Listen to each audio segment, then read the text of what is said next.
Hello everyone. আহ আমি কেন বলেছি যে এই সূত্রগুলো তোমরা যদি মাথায় না রাখো বা মুখস্থ না রাখো, তোমরা প্রত্যেকটা জায়গায় সরলা গিয়ে আটকায় যাবা। এতটুকু ফর শিওর। আহ দেখো, এখানে মোট আমরা ৬টা সূত্র নিয়ে আলোচনা করব। বুলিয়ানের মৌলিক উপপাদ্য, বেশ কয়েকটা নিয়ম এখানে দেওয়া আছে ৮টার মতো। মানে অর গেট এবং অ্যান্ড গেট মিলায়ে। সো এই যে দেখো, এখানে তোমরা যদি খেয়াল করো তাহলে দেখতে পারবা তোমরা এগুলোকে একটা ফরম্যাটে আমি সাজাইছি, এগুলোকে একটা ফরম্যাটে আমি সাজাইছি। সো এগুলা প্লাসের, এগুলো হচ্ছে গুণের। এটা কিসের? এটা হচ্ছে প্লাসের। আর এটা হচ্ছে গুণের। ঠিক আছে? তো এই জায়গাতে তোমরা যদি নোটিস করে থাকো, ডি মর্গানের উপপাদ্য আছে, বিনিময় উপপাদ্য আছে, অনুষঙ্গ উপপাদ্য আছে, সহায়ক উপপাদ্য আছে, বিভাজন উপপাদ্য আছে।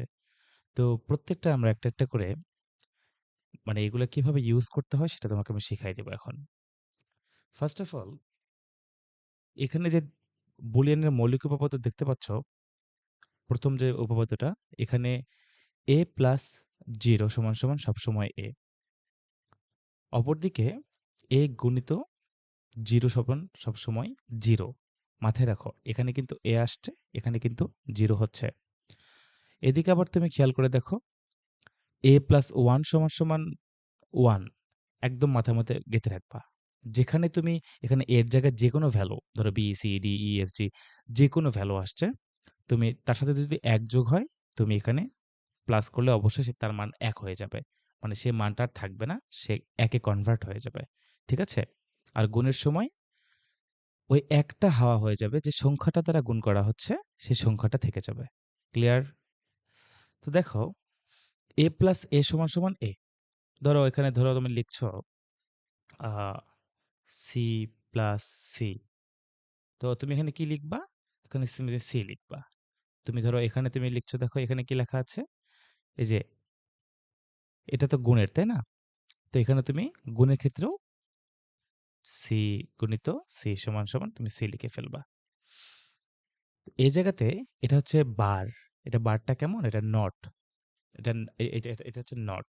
নটটা কেমন? এটা হচ্ছে যে এরকম চিহ্ন দিয়ে এরকম মাথার উপর একটা বার থাকে। এটা বার মানে হচ্ছে না বোধক। এটা হচ্ছে নট গেট। নট গেট মানে বুঝছো? এই যে এই গেটটা, এই যে এই গেটটা। বুঝছো? ওকে। মানে যেকোনো কিছু সে অস্বীকার করবে। ধরো আমি বলছি যে এটা একটা বি, ও বলছে না এটা বি না। আমি বলছি এটা একটা সি, ও বলছে এটা সি না। বুঝছো? মানে বিপরীত টার্মে চলে যাবে। তো a প্লাস a বার সমান সমান 1, a ইন্টু a বার সমান সমান 0। তো এগুলো তোমার মাথার মধ্যে প্র্যাকটিস করতে করতে মুখস্থ হয়ে যাবে। বাট মুখস্থ অন্তত এই পার্টটা তোমাদের রাখতে হবে। বুঝছো? এটা হচ্ছে একদম বেসিক। এটা একটু মুখস্থ রাখতে হবে। এটা যদি মুখস্থ না রাখতে পারো তাহলে তোমরা আবার দেখবা যে বেশি বুঝতে গিয়ে একটু আওলায় যাবা। আমি কোনটা কোনটা মুখস্থ করতে হবে, কোনটা কোনটা মুখস্থ করতে হবে না, আমি তোমাদেরকে এমনি থেকে বলে দিব। এবার দেখো, আমরা ডি মর্গান নিয়ে আলোচনা করব। ডি মর্গান তোমার নাম শুনছো না? ডি মর্গান হচ্ছে মানে তোমাদের এখানে ডি মর্গান দিয়েই কোশ্চেন আসতে পারে। খ নাম্বারে ডি নাম্বার দিয়ে কোশ্চেন আসে মাঝে মাঝে। তখন তোমাকে বলবে যে এটাকে কিভাবে প্রমাণ করবা। সেসব আস্তে আস্তে শিখবা। আপাতত শিখে রাখো এই সূত্রটা কিভাবে কাজ করে। মনে রাখবা, ডি মর্গানের উপপাদ্যের কাজই হচ্ছে চিহ্ন পরিবর্তন করে দেওয়া এবং মানগুলোকে ডিস্ট্রিবিউশন করে দেওয়া। কিভাবে? দেখো, তুমি এখান থেকে স্পষ্ট বুঝতে পারবা এখানে কি লেখা আছে। দেখো, a plus B whole bar, এখানে কি লেখা আছে? সমান সমান a bar into B bar. এই যে দেখো, a plus B whole bar, এটাতে প্লাস ছিল, এই প্লাসটা গুণে রূপান্তর হচ্ছে এবং এখানে একটা বার ছিল। মানে ব্যাপারটা হচ্ছে এরকম ছিল, a plus B whole bar ছিল, এইরকম একটা বার ছিল। এটা কিরকম হয়ে যাচ্ছে? a bar into B bar. ঠিক আছে? আর সেম ভাবে এটা বিপরীতভাবে কাজ করছে। এটা আবার ধরতে গেলে তোমার হচ্ছে এই টার্মে লেখা আছে যে এই যে এটা দেখতে পাচ্ছ, এটা হচ্ছে এ বি হোল বার ছিল, এটা আবার এ বার প্লাস বি বার এভাবে রূপান্তর হচ্ছে। সেজন্য তোমরা মনে রাখবা যে ডি মর্গানের উপপাদ্যের কাজই হচ্ছে এটা চিহ্ন পরিবর্তন করে এবং এটা ডিস্ট্রিবিউশন করে। ডিস্ট্রিবিউশন পার্টটা বুঝতে পারছো?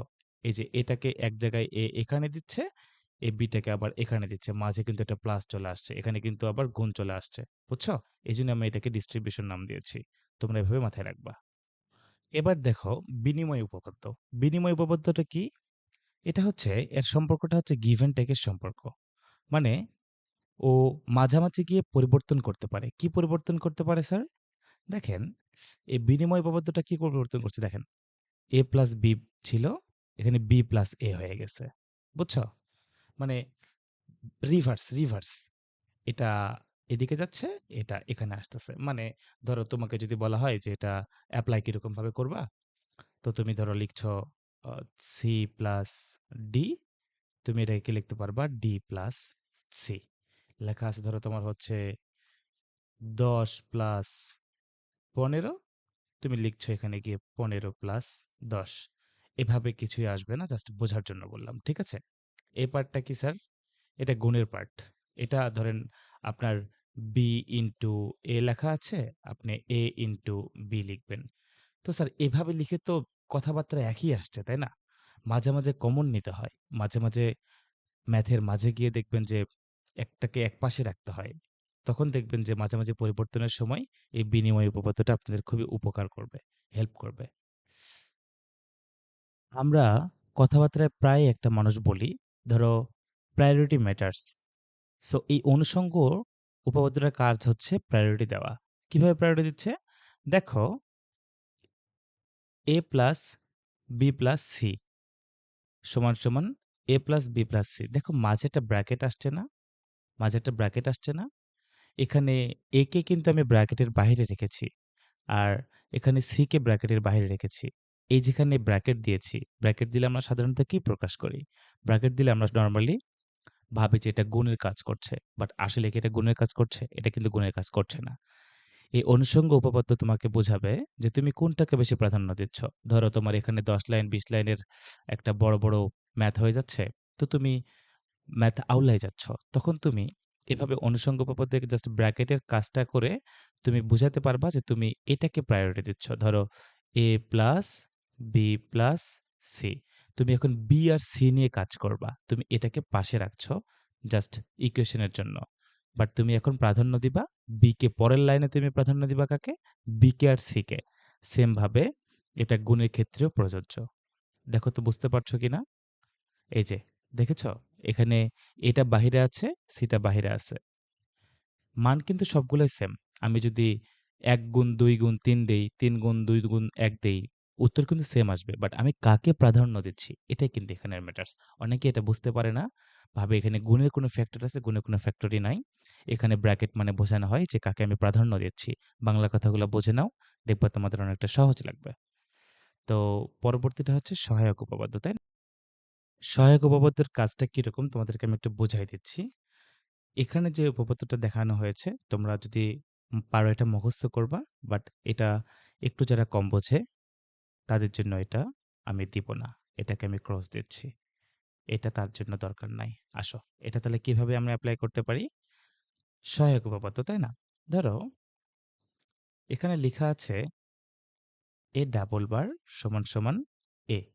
কিন্তু তুমি বুঝছো না কিভাবে এটা? দেখো, এটা মানে একটা বার মানে হচ্ছে বিপরীত। ধরো এটা মানে হচ্ছে পজিটিভ। এটা মানে ধরো একটা নেগেটিভ, তাই না? পজিটিভ না, নেগেটিভ ভাবো। একটা একটা বার মানে হচ্ছে নেগেটিভ। পরবর্তীতে আবার একটা নেগেটিভ। তাহলে নেগেটিভে পজিটিভ হয়ে যাচ্ছে। নরমাল ম্যাথমেটিক্স ভাবে চিন্তা করো। বুঝছো? তখন ও ২ টা মারামারি করে মনে করো চইলা গেছে। ওদের কোনো দাম নাই। ওরা বাদ। বুঝছো? তখন এ স্বাধীন। এ একা কাজ করছে। তো এটা শুধুমাত্র কি এভাবে কাজ করে? ধরো তোমাকে এখন লিখে দিয়েছে কোথাও যে a প্লাস ab